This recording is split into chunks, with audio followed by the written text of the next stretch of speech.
Season 8 is here and so we have new guns, maps and classes. But today we are going to take a look at the balance changes of Season 8. And also it looks like we have many balance changes, so let's get started. So I can learn how to love. So we are going to start with the Swordfish. To be honest, before the update, the gun was fairly mid-type gun.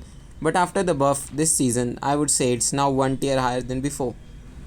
The fire rate between the burst is reduced, the ADS speed is increased, and lastly, the fire interval in burst is reduced in the Halberd mag.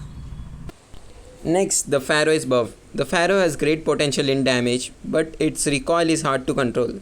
So Call of Duty Mobile improved the recoil, but to balance it, they reduced the range. Nextly, the Chicom was buffed. The damage multiplier was increased, but even after that, the gun is still bad to choose for your loadout. Next is my favorite gun from when it was released, and that's going to be the Odin. Call of Duty Mobile has stated that Odin remains unchanged while the other assault rifles with low fire rate have been buffed. So to ensure its strength, we have slightly reduced its recoil and increased its range. So it will now be more fun to use. Nextly, the PPSH-41 is buffed. The PPSH received a small buff, that is horizontal recoil is reduced. And that's the only buff it received this season, but still it received it. Next, the Chopper was buffed.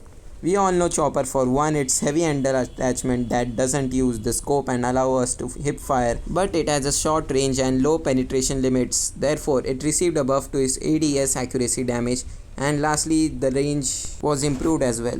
Next, the QXR is buffed. We all know QXR was heavily nerfed in Season 5 of 2022, and since then it hasn't been able to compete with main guns. So to bring back to its normal strength, its damage is increased. And now we have the KRM-262. Last season, mostly all of the one-tap shotguns were balanced by adding extra pellet, that is the bullet of shotgun, but for that the damage was reduced. Therefore, the average damage of non-precision shots was reduced and made this gun unreliable in high-intensity battles. So the damage is increased and the range is also increased. And lastly, the hip fire central pellet spread is reduced. So next we have the shotgun that can be sniper sometimes, that is the Jak-12. In the last few seasons, the Jak-12 received many buffs and now it's like overpowering the other guns. So the developers nerfed its damage multiplier and range was also reduced. Next, the MX9 is buffed. There was a time when this gun ruled the Call of Duty Mobile and we used to call it the MX9 meta.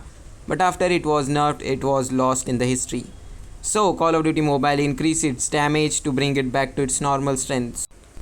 So we have the underrated LK-24, that is according to the Call of Duty Mobile. They said that the LK-24 high accuracy and stability at medium and long range didn't attract the player in the updates. So they decided to buff it even more with the precise shot ability, so the get in flinch was reduced and the damage multiplier was increased. So I hope many of the players will now use it. And it looks like we are getting close to the end of the video. So next we have the HG40. The HG40 is weak in fire rate as compared to the SMGs, so to balance it, its range is increased with the damage multiplier. And lastly we have the AK-47.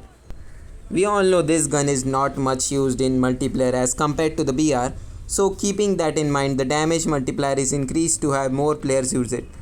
And with it we'll end the video here and see you all in the next video. Till then, peace!